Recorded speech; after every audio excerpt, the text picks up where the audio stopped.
Hello, everyone, and welcome to the Elsa Hour. I hope you all are enjoying the NBA Finals as much as I am. And for Kane and all the other Cavs fans out there, just remember, tomorrow, it's only a day away. Elsa Hour. Oh no, it's time for Kane and Ice.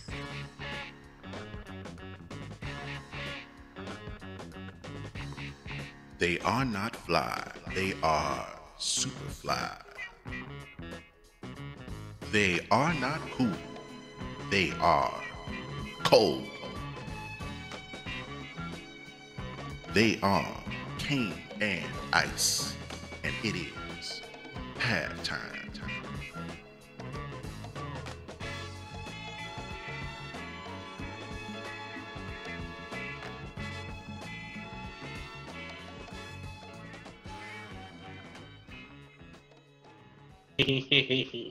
All right, so Elsa tried to commandeer the show, but it's time for Kane and Ice. Bam, you see the logo. We're going to be selling those. I'll autograph it for you.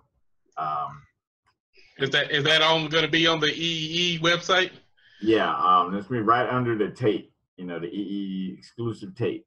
So anyway, let's start out, man, with some NBA. Of course, the NBA Finals are going on. Everybody knows Warriors up 2-0, 2 blowouts, headed back to Cleveland. So, we're not going to beat that dead horse. Come on. Really? I mean, what is there to say that hadn't already been said? Let's talk about NBA draft. Let's look to the future, right? Because for the foreseeable future, the Cavs and the Warriors are going to be the class of the league, barring injuries, right? Well, I don't know about the Cavs or maybe the Warriors, but who in the East is prepared to challenge them next year? Nobody. Exactly. So we're probably right back where we started, or ending this year, barring injuries, especially after LeBron trades Tristan to get Carmelo Anthony next season. He might trade him for a pack of Cools right now. I'm telling you, man. All right, so let's look at the future. Of course, we're both Laker fans. Have number 2 pick. For a while, the assumption's been Lonzo Ball is going to be the guy. But, there's a lot of other talented guys out there. And you got a guy that we saw Lonzo match up with in the NCAA tournament, De'Aaron Fox. So I want to get your thoughts. I know you follow recruiting and you follow scouting and things a lot closer than I do. So I want to get your thoughts on Fox versus Ball as far as a breakdown of the two players and where you see them as NBA prospects. Right now, I'm kind of equal on both of them as far as their skill set and what they're going to do at the next level. I mean, I don't expect Ball to come in and be this athletic wing player who, soars through the lane and dunking on people. And I don't expect De'Aaron Fox to average 10, 12 assists a game either. So for their particular skill sets, I think they're both going to be pretty good at what they do. Now, Lonzo Ball, that's leading a team. We all know what he does. I don't expect him to be this great jump shooter, but he can hit open shots. He does have a tad bit of explosion. And the thing with him is his court vision. Everybody loves about him. His size, his leadership abilities, and his court vision. Without a doubt, he's a much, much better passer than Fox is. But that's his game.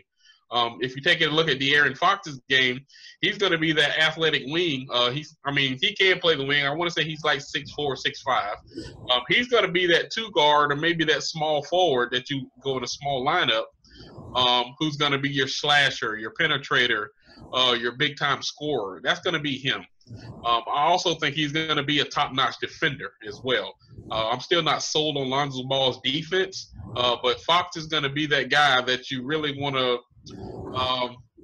that you need on your team to provide your perimeter defense, your scoring, and your slashing from the outside.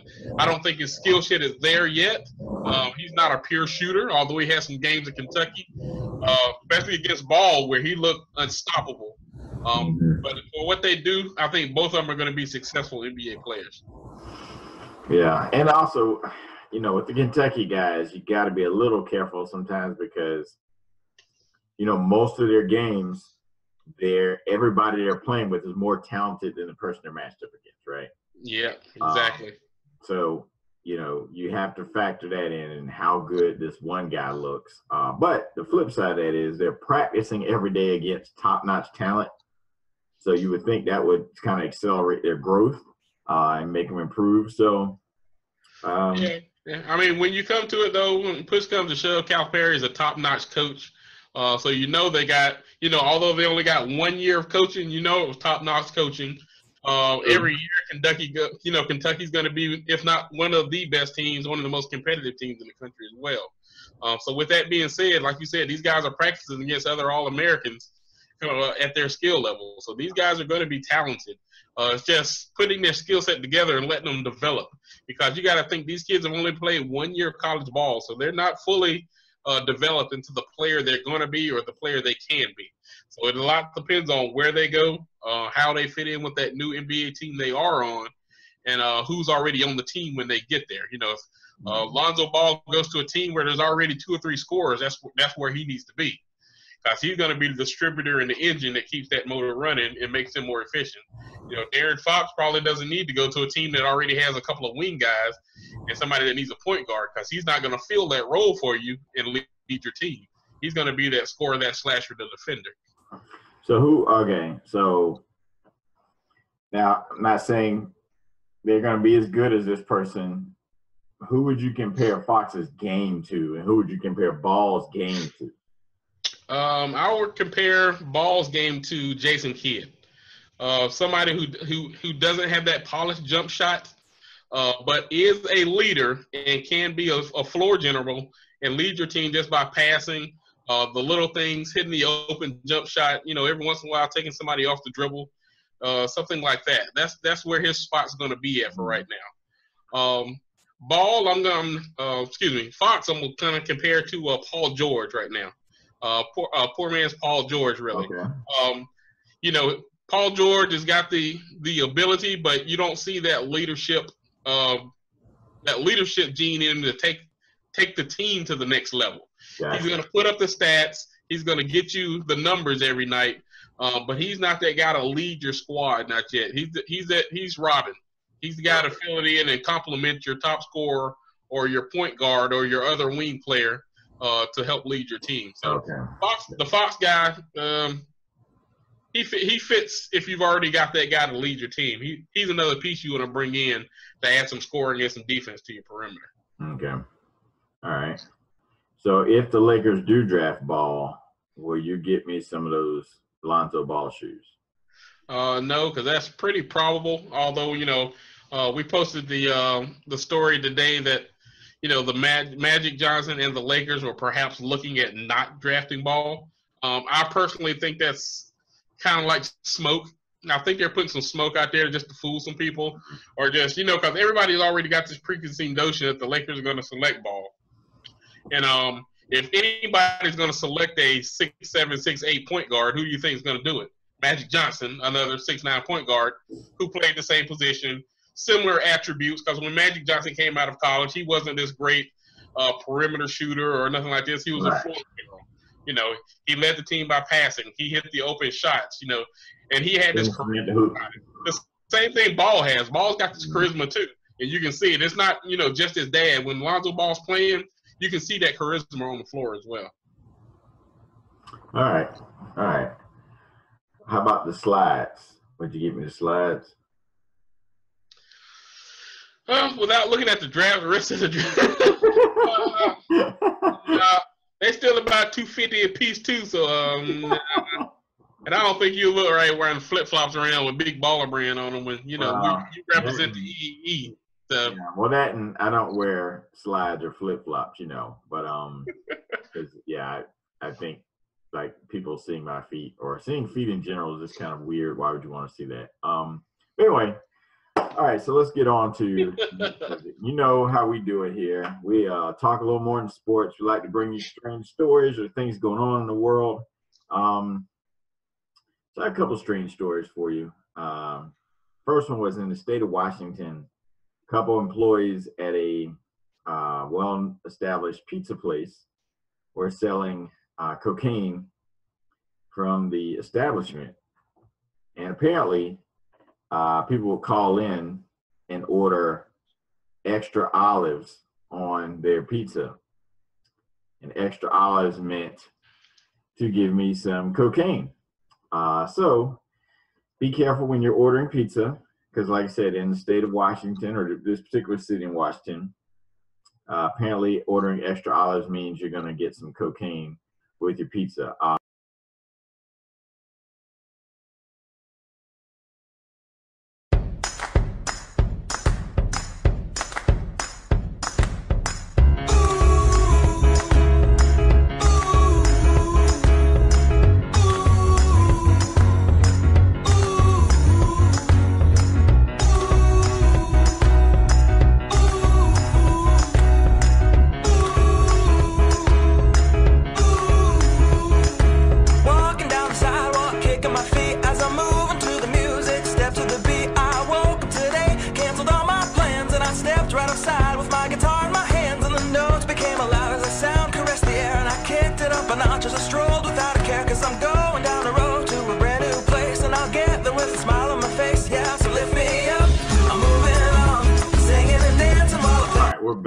So enough about basketball. Let's talk a little football. NFL, National Football League. Big story. Colin Kaepernick still on the unemployment line. Seahawks decide to sign the super established and accomplished Austin Davis, who, we're all familiar with his work, right? Yeah. Yeah, and Pete Carroll's released statement saying Kaepernick is a starter. We already have a starter. So basically we're saying this guy's too good for us to sign as a backup, as a cheap backup, So a little bit of a head scratcher, but, that's what coaches do sometimes. They stick to their cliches and slogans that, sometimes are illogical. And rumors out there that maybe the NFL told the Seahawks to kind of flirt with Kaepernick just to kind of take some of this blackball stain off. And there's never really a chance for him to get signed there. Obviously, we don't know what the truth is, but I don't know. I just think it's an interesting situation when you have a guy this young who has accomplished, some a lot in the league, but has had some bad seasons. But last season really wasn't that bad, particularly from a number standpoint, especially when you consider he was playing with, a pretty depleted team, especially offensively. And he doesn't at least get a second chance. Like even Robert Griffin got a second chance after, after multiple surgeries and you weren't sure like physically what he had, and he even got a second chance. So it's a little odd to me that Kaepernick is still out there. But, and it just kind of lends itself to the narrative of, is he being blackballed? It's harder and harder to say. I mean, when Austin Davis gets signed, and you'd rather have Austin Davis as your backup quarterback than Colin Kaepernick. Let's be real. Colin Kaepernick's, led a team to the NFC Championship twice. Man's been to the Super Bowl. Came within a couple of plays of winning a Super Bowl. This is a man who, like you said, hasn't the last couple of years has been banged up, but last season didn't play bad. Trust me, there are, like I said a couple of weeks ago, you cannot tell me that there are 32 quarterbacks in this world better than Colin Kaepernick that are eligible to play in the NFL right now. It's just not happening. And definitely ain't 64. Yeah, you damn sure can't find 64. That's just damn near impossible. Like you said, my number would probably be around 15 to 18. Plus, maybe. You got to figure the Seahawks, given who their starter is, Kaepernick would have been a good backup because he can do some of the same things. So exactly. if Wilson went down, you don't have to revamp the offense for the backup. Exactly. And like I said, there's some teams out there that know the value, where everybody should know the value of having a decent backup quarterback that can come in and actually play and win you some games. The Oakland Raiders, like we were saying before, last year, rolling. Derek Carr, you know, they're right there close to getting the negotiation time again with Carr. So I understand they don't know what the cap number is going to be. But trust me, Kaepernick's not killing your cap number. No. You know, this isn't somebody who's coming in and asking for $20 million a year. You know, as a backup quarterback, he already knows he's going to be, you know, $2 to $3, maybe $4 million a year at that. And it's not going to be a long-term deal. We're probably talking a year or two, you know, Right. Nobody signs backup quarterbacks for 5, 6 years. Exactly. So it's not going to happen that, you know, he's killing the numbers or killing that. But it just comes down to, yeah, he is being blackballed for standing up or, sitting down for the national anthem. I don't know if it's the NFL. I doubt it's the whole NFL because that would be a pretty big conspiracy theory there. But there are some individuals out there who are looking to push this agenda and getting by with it, man. It's kind of ridiculous. And the funny thing is, if somebody would just sign him, give him a job, you take the story away, right? Like you take the teeth out of the story, and you know, by treating him like you treat any other player in his situation. But by continuing to do this, you're adding to his credibility and to the people who you're giving more fuel to the fire to the people who think that your organization is only concerned about pleasing a certain, I don't want to say mainstream, a certain demographic, right? Yeah. So, you know, and to do that would be short-sighted because obviously you have other demographics that like your product, and those demographics are probably growing at a faster rate in America than the demographic that you might be appeasing by keeping Kaepernick on the sidelines. So I don't know. And, you know, I guess this is where we are in America. And, you know, if you look Sadly, this is where we're at. That's kind of where we are. But anyway, let me get on to the next segment, which I like to call Get a Grip. This is where, and it's not a grip on scissors or handshake or anything like that. This is where I address a fan base. And you know I'm an Eagles fan, you're an Eagles fan, but I'm going to go bigger than that. We're going NFL, all right? Let's talk OTAs, optional team activities. Everybody get a grip. Stop tweeting about who's not at practice. It's practice, all right? Allen Iverson said it's practice, all right? Allen, come on the show. We can, you know, reenact that if you want and, you know, turn that into a bit. Practice. But, you know, now, don't get wrong. If I'm a player, if I'm a quarterback, I'm a coach, I'm wondering why certain guys aren't there. Yeah.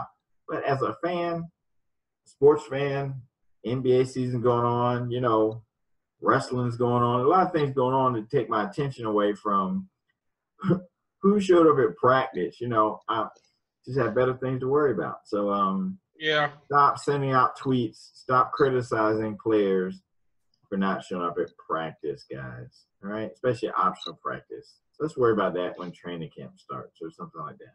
Yeah, I can see if your player's missing from training camp. Yeah. You know, even, you know, the OTAs, you know, if you're the quarterback and, you know, it's your first year, you're installing a new system, new coordinator, you got a new position coach. Okay, it may be important, but still, it's still an optional thing. Some people want to have a life outside of their job. These people are the same people that you criticize every week. They'll be there in the fall so you can criticize them. So cut them a little bit of slack right now. That and some of those guys are, you know, worried about getting hurt or something like that. You know, I think has a lot to do with it. You know, and I mean, let's be honest. If you're a 5th, 6th, 7th year guy, you've gotten your big contract. You know, is it really going to benefit you to be at a couple of days of practice? You know, when a younger guy could probably get those reps and get more out of it. And for the most part, this is what, you know, these are for the young guys because they've never been through an NFL training camp. They don't know what to expect. This is a lot for them. So they get familiar with how the system works, how team practices work. It's not meant for the veterans. They know this stuff. They've been through it 5, 6, 7 years. These guys know the ins and outs of it. I read an article. Jerry Rice said he never missed it. Shannon Sharp said you couldn't pay him to go. So it just depends on the individual, man, who wants to show up for these things. Some people believe in the camaraderie. Some people like, hey, this is organized activities. These are optionals. I can work out at home by myself. Why do I need to fly all the way across the country to be with the team to do so? Exactly. Yeah, I get it. And, so point is, hey, fans, get a grip. Stop tweeting at players. I mean, get a hold of yourselves, all right? Like you ain't never took a day off work. Okay? Yeah, like you ain't called in sick. Yeah, because you were hungover. Come on, get a grip. Tequila. All right, so let's get to meme of the week, which you've been doing a great job of keeping that out there. Man, I'm telling you, the NBA playoffs, man, the internet has no filter whatsoever. These dudes, man, some of the things they come up with, what I've seen, man, some of these things are just ridiculously funny. So I think we got this week's winner right here for everybody. With the playoff last week's winner, which was LeBron James. This week we got the real king, the real man, the best player in the NBA, my man, Stephen Curry, bam, bam, with the world's biggest cigarette hanging out of his mouth. and then that's not a cigarette, that's a blunt. Yeah, and then the world's third biggest cigarette behind his ear somehow. So let's see, we got LeBron James, King James, Kevin James, Trinidad James.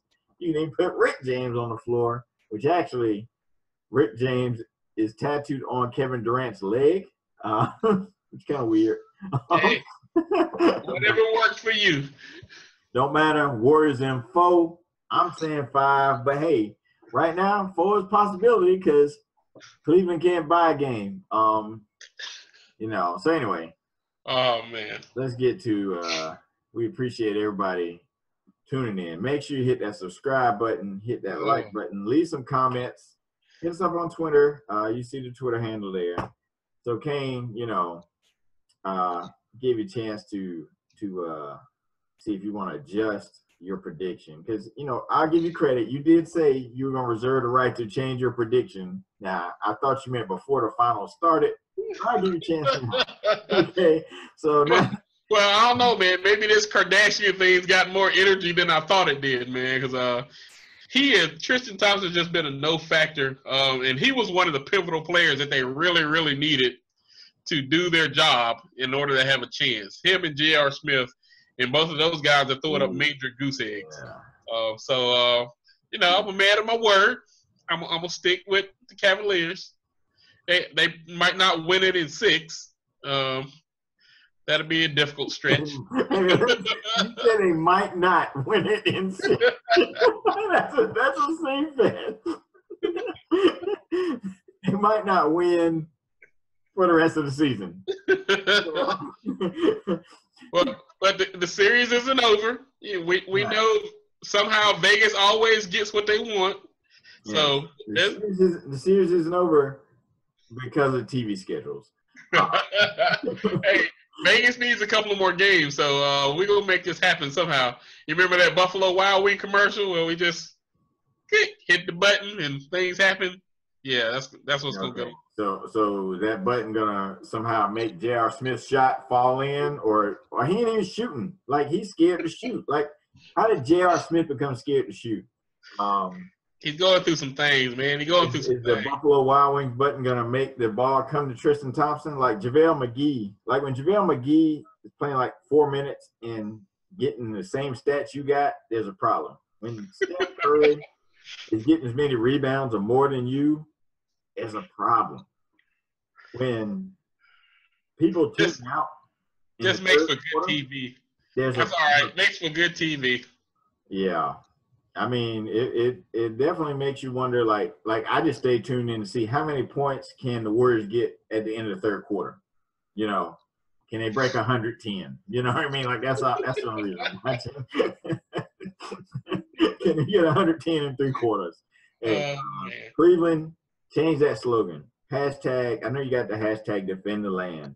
change the hashtag defend the paint or hashtag defend the three, hashtag defend anything, because y'all defense is terrible. Good God almighty. It ain't over, man. We're going back to the land. Oh, LeBron gonna get to sleep in his own bed and get us a good night's rest, and he gonna do this in Game 3. Tyronn Lue, you got to be. I mean, who taught you how to coach, Phil? Like, I'm no basketball coach, but I would know. Hey, if Durant gets the ball, and tries to drive, swarm him. Don't run away from him. You know, that was the week 1 strategy. Hey, just let Durant get to the rim. You know, and they were hoping he might miss it. Yeah. Yeah. I mean, they think that was JaVale McGee with the ball. Like, I don't understand. You know, Durant guy's pretty good. You know, you might have heard of him. But the thing I realized with Durant is that, you know, you've always heard the slogan, live by the 3, die by the 3. And now that the Warriors have Durant, they don't have to die by the 3. Because now you've got a guy who you can just throw the ball to and just go one-on-one with you, right? And can get buckets. It probably can get buckets as well as anybody else in the league. You know, but big shout out to Kyrie Irving. You know, thank you for proving I'm right and letting Steph hand it to you. Thanks for coming down and rushing shots. Thank you, Tyronn Lue, for playing up-tempo against the best up-tempo team in history. You know, that's smart. It's really smart. So, you know, keep it going. But anyway, we appreciate everybody watching. You're wrong. We're going to have some more stuff coming for you. Start an interview series on this channel. So anyway, like I said, we're just gonna have a lot more stuff coming for you, especially for the summer. We're gonna have some commercials, some comedy sketches, some other things coming. You know, just try to keep you entertained. So keep supporting us, telling people about us, and interact with us on Twitter, Facebook. You know, have a good one, everybody. See you next week. And by then, the Cavs will be officially eliminated, I guess. Well, anything's possible. Like I said, Vegas is gonna get that money, son. Vegas is gonna get that money. Yeah. Hater. No, I'm loving this series so far.